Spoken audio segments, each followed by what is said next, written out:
we're gonna work with some Kraft-Core and we'll do a couple of things. I think what I'll demo is I'll go ahead and demo the new Tattered Pine Cone. Let's do that. It's a great die. It's a fun die. It is. So here's how we're gonna do that one. There we are. So the Kraft-Core, this is a new paper that I did with Coordinations, which is basically a craft paper with a colored core. And I think that's pretty cool because you've got this surface on one side, printed on the other side, and you can actually sand it off and reveal a craft. So that's what I'm going to work with.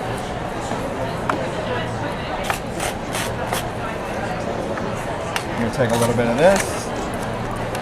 I already know what I'm doing in my head, can you tell? And that's scary. That I already know. Oh, let's do this one. This would be a good color. Yeah, it's good. I think this would be a good color to work with. Yeah, I love all the colors because they really do kind of go with a lot of more earthy palettes, which I like. All right. Ooh, here's a darker one. I think we'll do our pine cone a little darker. Let's do that. All right. So basically all I'm doing is I'm just tearing paper because I'm going to work on the die. Here's some things to point out about dies because I get a lot of emails about this. Steel rule dies are the dies that are designed for thicker materials, grunge board, chipboard, all sorts of things. But just because they're designed for thicker materials doesn't mean that's their only use. They're still great for paper. And so when we lay out a die, everybody wonders like, why don't you put everything close together? So when I lay my grunge board, everything cuts out. Well, because if you want to use it with paper, that's really difficult, especially when you want to work with different colors. And that is why things are always spaced out on the die. So if you're using grunge board, it's easy that you can just cut little squares and do it. But if you're working with paper and everything was too close, you couldn't get separate colors on one run. So that's why it's always spread out. So here I've got my pine cone. I can lay this color paper down. That's going to be my little juniper. I can lay that down, and then I can just run this through. I think I'll put it this way. And I'm just going to put this right into the vagabond. So I'm going to take my 2 clear cutting pads. We'll put this into the machine. So make sure we're on. I'm going to flip that because we're going that way. Just going to let that cut it out. All right, so take this out, set this over here. So let's talk about when you are die cutting some things. When you're die cutting out of Coordinations or you're doing any sort of paper, here's a great trick to learn. Patience. I'm going to flip this over onto a surface that I'm going to distress on. So I just use grunge board as kind of a sanding surface. So I'm going to take my paper, and Coordinations, one of the great things about it is that it always has a different core. You can get color on color, or in this case it's a Kraft-Core. Now if you were to die cut or punch out a shape like this, and you go in with your sanding block and you start to sand it up, that is not going to last at all. If you die cut something and you leave it in its sheet of paper and you sand, it's only going to sand the edge that you cut.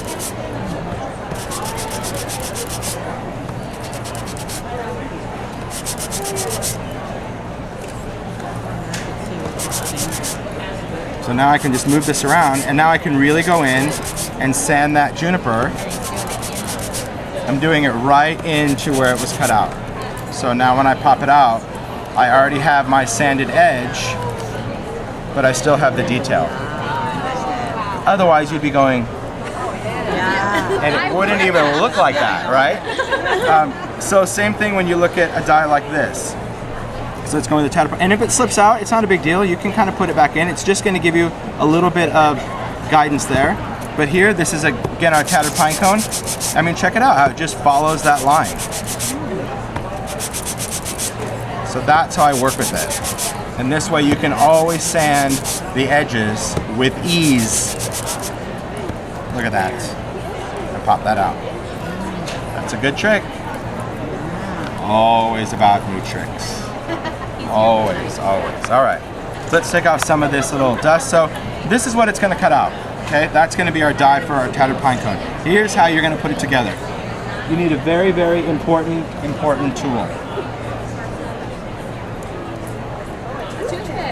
Yes, it's going to make your life so much easier. A toothpick. Okay, so what I'm going to do first is I'm going to get this prepped. So I'm going to take this, and because I'm going to make a pine cone, I'm going to take each one of these little points and I'm just going to curl it back. And what I really love about this die is, you've seen some of the other Sizzix dies that are kind of that spiral flower, but this has all the detail and all the jaggedy little points of a pine cone. So I'm just going with my finger and I'm just basically rolling or folding these back. I don't care if it's got a perfect fold to it, I just want these to kind of peel back a little bit. It's just going to help with the design. And I'm just going all the way around that little spiral. So you can see from the back, I've just kind of curled them out, right? Then I'm going to go in and you can see right away that the way this is designed, it automatically gives right there, but I also want it to give on the pedal. So I'm just going to take my finger and just go around, and I'm basically just sticking my fingernail into each of those pedals just to create that little crease there. All right. And you could do this with grunge paper. I've tried it with grunge board. It's really tough with grunge board. So, I mean, if you want this to be a little thicker, I'd go with paper and just save yourself. Okay, so once we have that, here's how we're going to assemble this. And it's fun because I've demoed this yesterday. I saw people that are like, oh, I got it. You're just going to start in the middle and work out. Nope, start out and work in, that's the part that the first time you make it, you're like, something's not right here.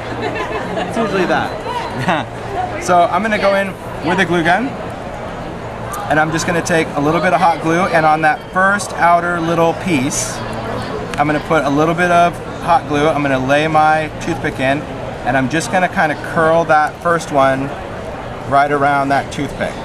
And I'm just going to kind of squeeze that in. So that's how we have a start. That's all we need, just to start out with. So once I have that, I'm just going to go in and just start working this around. And I'm just rolling this around, kind of let the paper go. And I'm not concerned about what it looks like right now, because some people would just be, you know, talking to it, going, you're not looking like a pine cone right now. It's okay. I'm just gonna curl all the way around. I am one of you. This doesn't look like a pine cone. But here's how this die was designed. If you look at the end, you see that little hook? That is so when you're done and you wrap it around, it's gonna go ahead and sit right into that pick that you do. So that's where you know it's done, when it locks right in. So once I get it there, I'm just going to kind of untwine it, and I want to show you some things about the die. If I kind of did this die, and I'll bend all of these back a little bit and show you a couple of different ways. If I go in and I design this really, really loose, so I'm going to go in and just bend all of these back, because I've already pre-done that, so this is going to make it really easy. If I create kind of a loose design, yeah, this is going to resemble a dried flower. Dried rose, because I pulled the center down, so this is going to give me kind of that dried flower look. However, if I take this and I wrap this tight in the center and kind of bend these out, keep twisting this around, and instead of pulling this down, I'm now pushing this out, I'm going to create my pine cone.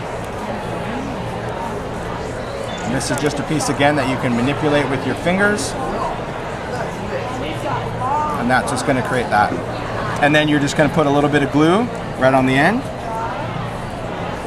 You can use whatever glue you want. If you're not a fan of hot glue, that's okay.